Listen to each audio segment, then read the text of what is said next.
Brad, and this is La Solana. Okay. It's a 77 Islander 32. Nice. Built in Costa Mesa, close by. Yeah. The designer's a guy named Robert Perry. He's done a whole lot of cool boats. He's got quite a name for himself. I think he's up in Washington now, living on an island. It's got a 4-cylinder diesel engine. Nice. I think we said it sleeps up to 6 people.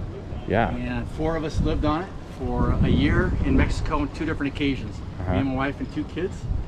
They were young at the time. The first time they were about 6 and 3, and the second time was 5 years later after that. Wow. Seems like you've done some custom work on it too. We did a lot of stuff to it. It was pretty stock. That's another Islander 32 over there. Okay. You know, with a stern towards us. Yeah. The second boat over. So yeah, added a lot of stuff to it. This is cool. The solar panel, man, that is epic. Yeah, that was a big deal. We could sit pretty much indefinitely at anchor without having to run the engine. Wow. In Mexico, you know, if you're somewhere where it's overcast, that'd be a different story. But down there was plenty of sunlight and energy. You fabricate all this, like these brackets and everything, and the whole beam itself? Well, I didn't personally fabricate a lot of it. For example, years ago, I went to a metal shop and I had this bent to a certain dimension. I bought the metal from them and said, "Can you bend it?" They did. Me and another guy came up with how to make these. It's just 2 little L brackets that go together to make the mount. Yeah. I mocked this up out of wood and PVC and had it made, and then I did all the rigging on it. Wow. Another guy did this is called a bimini cover. I did this. I did a lot of the little small stuff that's added on over the years. Very cool. This runs off of propane. Epic. Yeah. Dinghy. Yeah, you get the dinghy. Having a big dinghy, you know, for a small boat's kind of nice. Oh, totally. At the time, it would plane me, the kids, and the wife, no problem. Now they've gotten bigger, so they're a little more of a challenge. You got a little 9.8 on the end there. That's nice. Pretty good size engine and a big dinghy for a boat this size. Man. Yeah, this would be excellent. The Liveaboard, man, this would be so awesome. For 4 people, that's impressive. Can I take a look down the cabin? Absolutely. Is that, thank you. Going down. The bed's down. In fact, a couple things we liked about the boat a lot to start with, you're welcome to go on down. Thank you. All right. Was that it's real easy in and out for the kids. That's a real gradual step going in and out. Yeah. This is low. A lot of boats aren't like that. The bed makes out in the middle like that, which I keep down sometimes when I'm just coming down to hang out down here. Super spacious. Yeah. And that makes up and goes away into just a thing here. And then this is a table that comes out. That comes out, pops up either halfway or full. So you can have like 3 and 3 and 1. You can actually sit 7 people around the table. Or it disappears completely. So that's kind of cool. You also fabricated that too, or no? This is all just came with it. Yeah. The designer came up with that idea. Very cool. This is a quarter berth that goes back. Yeah. One of the kids slept back in there. Sweet. One of them slept here. They had little things on here so he wouldn't fall at night, and had a screen across there. Nice. And then later on, one of them slept up front. There's a view berth up there. Wow. I put refrigeration on the boat. It's got a fridge freezer. Came with a refrige. And converted it. I mean, it was just an ice box. Yeah. So built this out and then swapped out and made a freezer on that side and a fridge on this side, and it goes way down deep. It'll hold a case of beer on the bottom and pretty good size amount of frozen food as well. So that's so epic. Because of the solar and the need for the refrigeration, we put a great big battery bank on it. So it has 2 what they call 8D batteries. Really big batteries, like diesel starting batteries. So that's cool.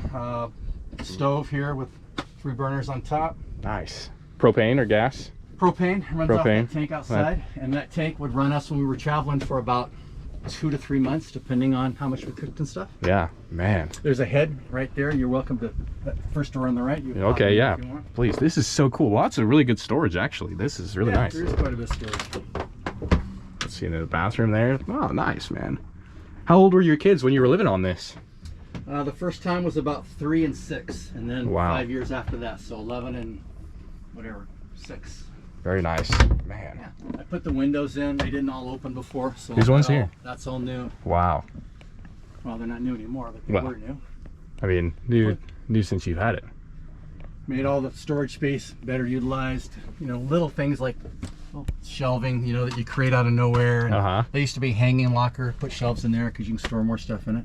Totally, man. So just made little tweaks as to how to use every square inch of the boat. Oh, yeah.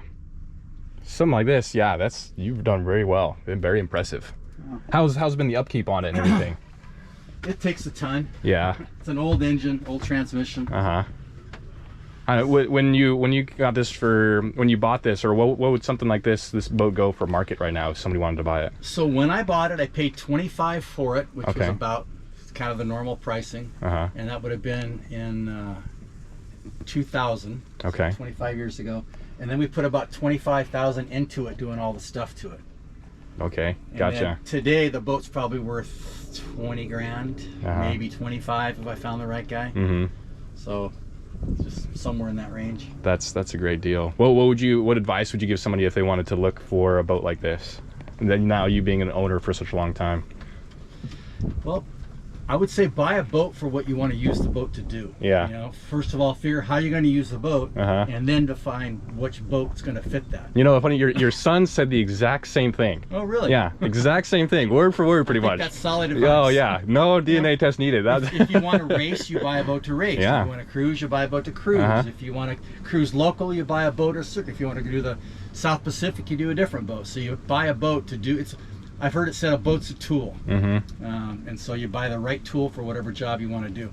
We wanted to just cruise locally and have a boat, you know, to have here and do the local islands and all that. So for us, this was perfect. It was cheap. It was voluminous. It fit into the slip. You know, we have a 30-foot slip, so it was the biggest boat we could get in the slip, more or less. So, and it was available and pretty. You know, buy a boat that you like looking at. Yeah. You have to love your boat. So. Well, man, you put in some time in this boat, man. It seems like it's been a lot of fun. Well, as I look around, it looks cluttered right now, but. Well, no, very good use of space. That's what it is. A lot of these things have history. Yeah, I'm sure. This came from Mazatlan. Wow. These guys over here came from Puerto Vallarta. Wow. This came from Puerto Vallarta. A lot of this stuff, this came from Mazatlan. A lot of these things go back to the trips. That's incredible, man. So yeah, a lot of history and a lot of cool times on this boat. Oh, that's so cool. I go to Catalina, kind of regular on it. Yeah. Multiple times every year. That's excellent. Tend to anchor as opposed to going in the moorings. What's your cruising speed on this kind of boat? 5 plus or minus. Yeah. Slow. Yeah. It's overloaded.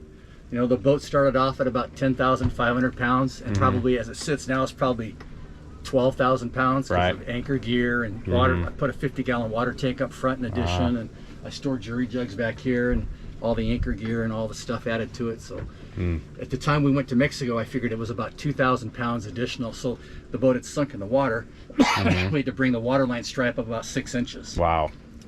So yeah. Modified the heck out of it. Put a lot of stuff on it. Well, it's pretty durable, man. That's for sure. You put a lot of work into it, but it seems like it can handle a lot. It's been a good boat. Really, really nice. Well, thanks, man, for showing me around. This is so cool. Yeah, well, good for you. Good luck on your project. Thank you. Yeah, Waves and Wheels is the channel. You can go check it out on YouTube. Okay. I like touring people's boats and things like that, or vans. People do like the van life. You know, they deck it out. They do custom work to it, and people love seeing that online. Sure. But yeah. Thank you you so much. You're very welcome. Oh, you got a little more storage up here, at least underneath the seats and stuff. Yeah, this is where the batteries are, and I did some shelving in there to make that more usable. Put some stuff in here to make this more usable. Every space I could come up with, I've made more usable. Yeah, very cool, man. Very cool. Well, thank you, man. You're welcome. Brad, it was Brad, correct? Yes. Very nice. Joseph again. Take care. Thank you. Take care. Good luck. Thanks.